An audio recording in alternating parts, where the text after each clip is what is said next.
안녕하세요. 텍스트로닉스 기술지원팀 김건아입니다. 지금 보시는 이 파워포인트는 저희 오실로스코프의 기본적인 기능에 대해서 설명을 하고 있어요. 오늘 이 강좌를 들으시고 난 후에는 저희 오실로스코프가 어떻게 만들어졌으며 측정하고자 하시는 신호에 따라서 어떤 장비를 선택해야 되는지를 알 수가 있으실 겁니다. 오늘의 이제 컨텐츠인데요. 보시게 되면 저희 스코프의 기본 구조에 대해서 먼저 설명을 드리고, 두 번째로 저희 버티컬 시스템과 호리젠탈 시스템, 그리고 트리거 시스템, 이 세 가지의 기본이 되는 시스템에 대해서 설명을 드리게 될 겁니다. 이 설명을 들으시게 될 때 버티컬 시스템과 연관 있는 밴드위스라고 하는 스펙에 대해서 들으시게 될 거고요. 호리젠탈 시스템과 관련 있는 샘플링 레이트에 대해서 설명을 들으시게 될 겁니다. 마지막으로 이제 스코프에 대해 설명을 들으셨기 때문에 스코프에 연결해서 사용되는 프로브에 대해서 설명을 드리도록 하겠습니다. 먼저 오실로스코프의 구조예요. 보시는 바와 같이 스코프는 크게 네 가지 파트로 구분이 되어 있으십니다. 디스플레이 부분과 버티컬 부분, 호리젠탈, 트리거라고 하는 네 가지 부분으로 이루어져 있습니다. 이 네 가지 부분은 과거 한 60년 전부터 만들어져 온 아날로그 오실로스코프부터 계속 같은 맥락을 유지하고 있습니다. 이 네 가지 기본 구조를 통해서 오실로스코프가 동작을 하고 있고, 사용자는 현재까지도 이 구조를 통해서 스코프를 동작시키고 있습니다. 스코프의 블록 다이어그램을 보시게 되면 먼저 신호가 들어오게 되면 버티컬 유닛 쪽에서 신호를 인지를 하게끔 되어 있습니다. 신호의 레벨을 인지해서 ADC 컨버팅을 통해 메모리에 저장을 하게 되면 호리젠탈 쪽에서 그 메모리를 가지고 시간의 흐름에 따른 파형의 모양을 디스플레이 시켜주는 역할을 하고 있습니다. 그랬을 때 이 호리젠탈의 파형이 보여지는 시점과 그 부분에 대한 흐름의 빠르기를 조정하는 트리거 유닛이 호리젠탈을 컨트롤하고 있다라고 보시면 되겠습니다. 기본적인 구조에서 버티컬 시스템을 먼저 설명드리도록 하겠습니다. 버티컬 유닛을 보시게 되면 일반적으로 프로브가 연결되는 하단부에 바로 윗부분에 존재를 하고 있고요. 이 부분에 스케일 납과 일반적인 포지션 납, 그리고 기능 버튼들로 이루어져 있습니다. 버티컬 유닛이라 하면 이 기능만을 얘기하는 것이 아니라 이 기능들이 실제로 동작하고 있는 아래쪽에 보이시는 하드웨어적 유닛 전체를 통틀어서 저희는 버티컬 유닛이라고 하고 있어요. 버티컬 유닛이라고 하는 부분에서 결정되는 부분은 오실로스코프의 스펙에 보시게 되면 밴드위스와 샘플링 레이트라고 하는 아주 기본적인 중요한 스펙이 있으신데, 밴드위스를 결정짓는 게 바로 이쪽에 있는 버티컬 유닛 때문이라고 볼 수 있으십니다. 그러면 오실로스코프의 버티컬 유닛을 안다는 얘기는 결국 오실로스코프의 밴드위스를 이해하고 있다는 얘기입니다. 오실로스코프의 밴드위스의 정의는 기본적인 시스템 다이어그램과 크게 다르지 않습니다. 어떤 시스템을 설계할 때 그 시스템의 주파수 분석을 보시게 되면 시스템이 기본적으로 파워 레벨을 유지를 하며 인풋이 아웃풋을 따라갈 수 있는 구조를 이루고 있어요. 하지만 어느 순간부터는 컷오프 프리퀀시 이후부터는 그 파워 레벨이 급감해서 더 이상 높은 주파수대에서는 그 시스템이 동작하지 않음을 알 수 있으십니다. 오실로스코프 같은 경우에는 컷오프 프리퀀시 이후부터는 더 이상 계측기의 측정이 불가능하십니다. 이 부분은 밴드위스를 넘어선 부분이라고 말씀드릴 수 있고, 실제로 컷오프 프리퀀시에서 마이너스 3dB 정도의 파워 감소가 일어나게 되는 이 시점을 저희 오실로스코프는 오실로스코프의 밴드위스다 라고 규정짓고 있습니다. 예를 들면 1kHz의 밴드위스를 갖는 오실로스코프를 예를 들어 볼게요. 오실로스코프의 밴드위스가 1kHz다 라고 하는 얘기는 1kHz의 사인 웨이브까지 측정이 가능하다. 즉 사인 웨이브 측정을 하는데 파워 레벨은 마이너스 3dB 정도가 감소가 일어났겠죠. 근데 여러분들이 최근 들어서 측정하는 시스템들은 저희가 1kHz의 시그널을 찍는다라고 하는 얘기는 1kHz의 사인 웨이브를 측정하는 것이 아니라 1kHz의 클럭 파형을 측정하시는 경우가 대부분입니다. 즉 헷갈리시면 안 되는 부분은 오실로스코프의 밴드위스는 사인 웨이브에 대한 정의다 라고 보시면 되고요. 측정하시고자 하는 클럭 성분을 보시게 되면 이렇게 사인 웨이브 하나에 세 번째 하모닉 성분이 되는 세 번째 하모닉 성분, 그리고 다섯 번째 하모닉 성분이 되는 다섯 배의 하모닉 성분이 추가되게 되면 점점 파형이 합쳐진 모양이 클락에 가까워지고 있음을 알 수 있습니다. 궁극적으로 무한대의 사운드 웨이브가 모두 합쳐지게 되면 퓨리에 트랜스폼 원리에 의해서 정확한 반복되는 어떤 일정 주기의 클럭이 완성되는 것을 볼 수 있으신데요. 오실로스코프로 이런 1kHz의 클럭 파형을 측정한다는 것은 실제로 불가능하십니다. 왜냐하면 무한대의 밴드위스가 필요하기 때문이죠. 그렇다면 과연 엔지니어 분들과 계측기를 만드는 엔지니어 분들은 어느 정도까지 측정을 해야지만 제대로 측정을 했다고 볼 수 있느냐라고 하는 점에서 서로 프루빙 포인트와 사용자의 환경에 따라서 발생할 수 있는 오차율을 계산을 했습니다. 3% 이내의 오차로 들어가게 됐을 때 그런 경우에 저희는 이 파형을 제대로 측정하고 있다라고 얘기를 하게 되고요. 3% 이내의 오차를 측정하기 위해서는 이 파형 내부에 있는 사인 웨이브의 하모닉 성분이 적어도 5배 정도까지는 돼야지만 클럭 웨이브 형태에서 약간 번영된 이 모양 상태, 즉 오차 3% 이내의 파형이 측정 가능하다라고 할 수 있습니다.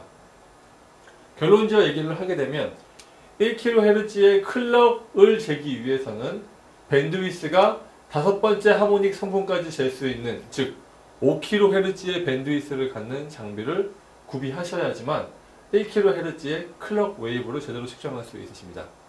대표적인 예로 1kHz의 밴드위스를 갖는 스코프로 1kHz의 클럭을 재시게 되면 내부에 있던 이런 사인파는 다 날아가게 되고 순수 사인파만 남은 이 형태로 파형이 관측되게 되어 있으십니다.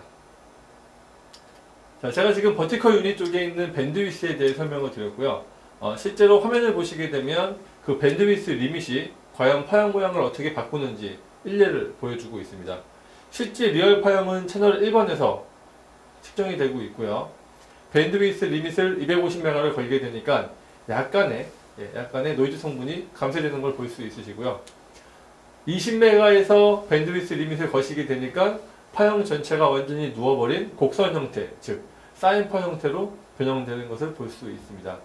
즉 밴드위스가 충분하지 않으면 파형 관측을 제대로 하기 어렵다라고 알 수 있으십니다.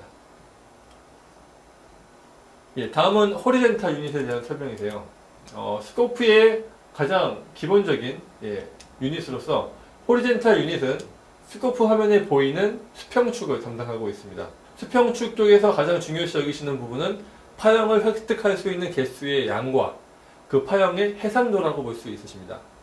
오실로스코프는 내부적으로 샘플러라고 하는 샘플링을 할 수 있는 유닛을 가지고 있으신데 그 샘플러의 성능에 따라서 오실로스코프의 스펙이 결정되고 있습니다. 가장 중요한 스펙 첫 번째 밴드위스와 두 번째 스펙은 바로 샘플링 레이트라고 할 수 있고요.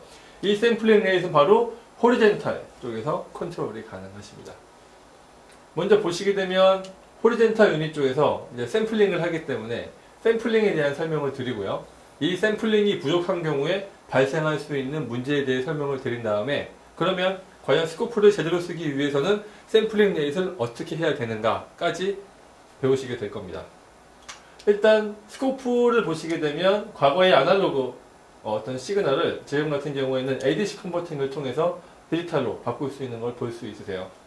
파형이 바뀐 다음에 요 점들의 좌표를 가지고 스코프는 사람이 볼 수 있도록 DSP 처리를 거친 후에 사람 눈에 디스플레이 시켜주고 있다라고 보시면 됩니다. 샘플링이라고 하는 것은 어떤 특정 간격마다 실제 파형의 델타 펑션을 곱해서 점들의 좌표를 캐치해내는 작업이라고 보시면 됩니다. 이렇게 샘플을 동일한 간격으로 샘플링을 하게 되면 실제로 어떤 성능에 따라서 많은 샘플을 얻을 수도 있고요. 같은 신호지만 적은 샘플을 얻을 수도 있습니다. 샘플링의 과정을 보시게 되면 신호가 들어오고 있고요. 이 신호를 ADC 컨버터를 통해 샘플링을 한 후에 이 샘플링에 되어 있는 점들의 좌표를 수치로 기록하는 디지타이징 과정을 거쳐서 메모리 속에 이 디지타이징 된 값들을 1년에 순서에 맞게끔 배치를 하게 되면 오실로스코프가 디스플레이 될 준비가 되어 있다고 보시면 되겠습니다. 이 상태에서 트리거 쪽의 명령이 떨어지게 되면 이 데이터를 사람이 눈에 보이게끔 보여주는 기능이 있으시죠. 이때 샘플링 레이시라고 하는 부분이 중요한 이유는 뭐냐 하면 나이키스트 이론이라고 하는 걸 배운 분이 있으실 거예요. 실제로 리얼 실생활 내에서 파형의 해상도는 무한대 해상도를 갖죠. 아날로그 신호이기 때문에. 하지만 디지털화 시키시게 되면 많은 부분에서 해상도 부분에서 문제가 생기시게 됩니다. 이때 포착된 샘플의 개수가 부족하게 되면 엘리어싱이라고 하는 현상이 발생하게 돼서 파형이 잘못 관측되는 경우가 있습니다. 엘리어싱을 도식화시켜서 보여주시게 되면 실제 파형이 이런 형태로 생겼는데 파형의 어떤 주기적인 샘플링이 굉장히 늦다고 가정을 해보겠습니다. 이 포인트에서 한 번, 이 포인트에서 한 번, 이 포인트에서 한 번. 즉 파형의 샘플링 개수가 늘어지게 되니까 실제로 오실로스코프는 실제 파형을 인식하고 있는 게 아니라 이 점들의 데이터만 가지고 파형을 복원하게끔 되어 있습니다. 점들을 가지고 파형을 복원하게 되니 아예 이상한 파형이 지금 복원되는 걸 볼 수 있으시죠?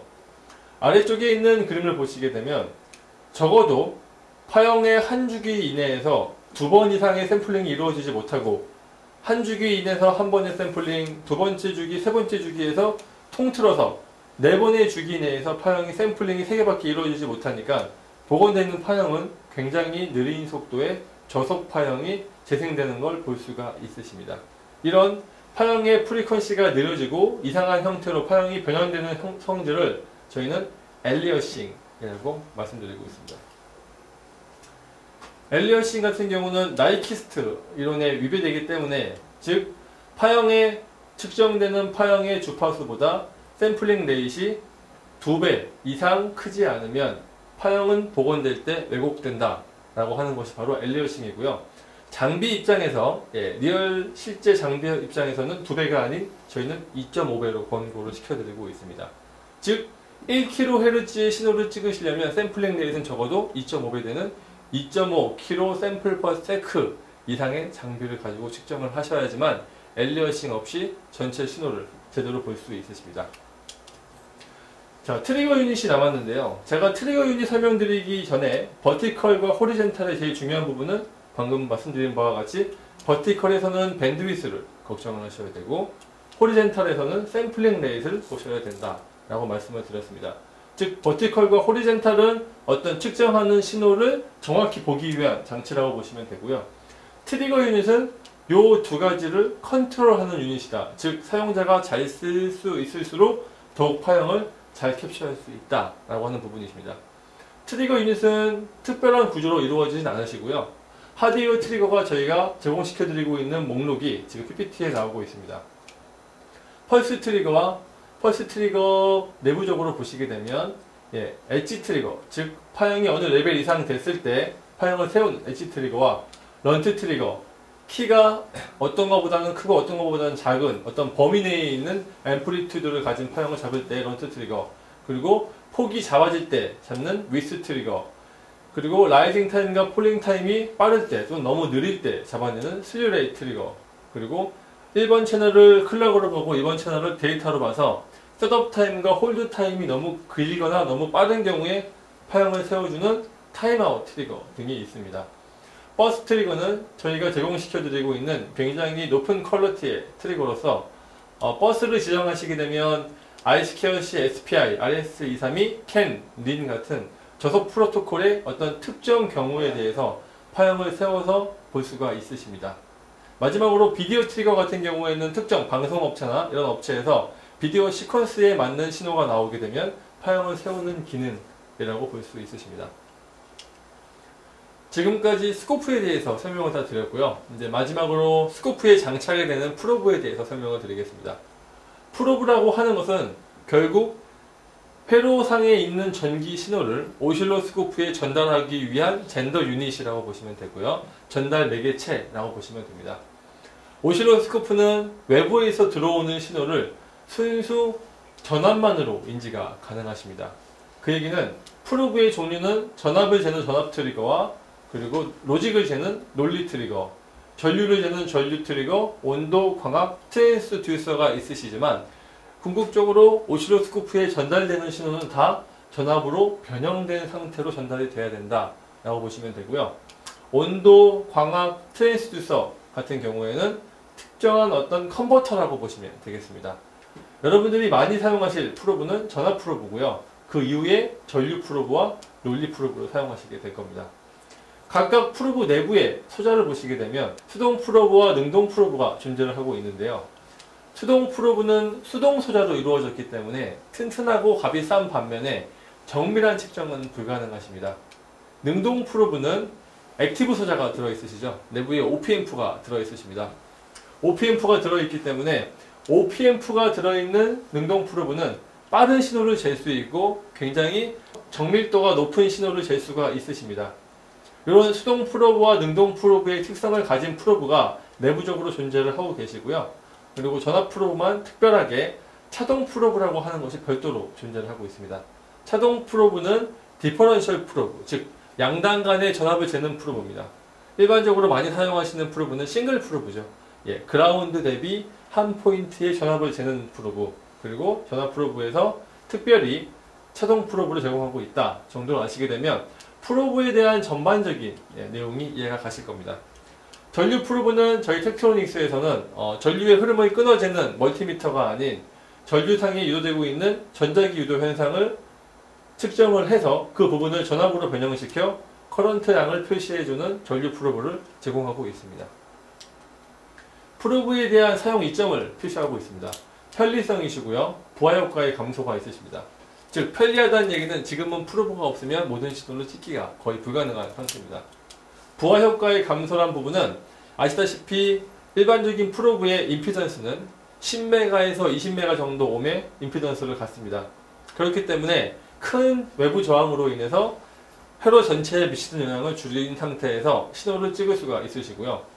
바깥쪽에서 나오는 EMI 간섭이라든지 라디에이션 되는 그런 어떤 일렉트리컬 펄스로부터 시그널의 품질을 보호해서 스코프에 전달할 수가 있습니다. 마지막으로 스코프의 시그널, 앰플리튜드 및 기타 기능을 핸들링하기에 프로브가 없으면 최근 들어서는 거의 불가능한 상태라고 볼 수가 있으세요. 스코프의 가장 기본적인 등가 회로를 지금 보고 계십니다. 오실로스코프는 크게 내부적으로 1메가옴의 저항을 가지고 있고요. 내부적으로 20피코페럿의 캡을 가지고 있습니다. 프로브 내부를 보시게 되면 프로브는 내부적으로 9메가옴의 임피던스를 가지고 있으세요. 그렇기 때문에 9메가옴의 임피던스와 스코프의 1메가옴 합쳐서 총 10메가옴의 부하가 DUT의 전압 끝단에 걸린다고 보시면 돼요. 일반적으로 회로보드를 보시게 되면 50옴, 디퍼런셜로는 100옴 같은 굉장히 낮은 임피던스로 라우팅이 되어 있으시기 때문에 10메가옴을 프루빙 한다고 해서 신호가 거의 일그러지지 않습니다. 그렇기 때문에 저항이 크면 클수록 신호에는 영향을 주지 않으면서 스코프는 더 정밀한 신호를 측정할 수가 있으세요. 두 번째로 프로브를 쓰시게 되면 임피던스를 증가시키는 이외에 캡 성분을 직렬로 연결하는 효과가 있기 때문에 캡은 직렬로 연결하시면 값이 줄어들죠. 그래서 캡 성분을 줄이는 효과가 있습니다.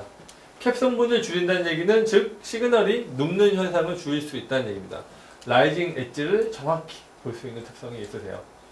나머지 여러가지 장점이 있으시고요. 그리고 이 프로브는 수동 프로브이기 때문에 값이 저렴하며 굉장히 높은 볼테지까지 측정이 가능하십니다. 지금까지 스코프와 프로브에 대해서 간단히 설명을 드렸고요. 앞으로 특정 신호를 측정하실 때 그 신호에 맞는 장비를 제대로 선택할 수 있게끔 도움이 되는 강좌가 되었으면 좋겠습니다. 감사합니다.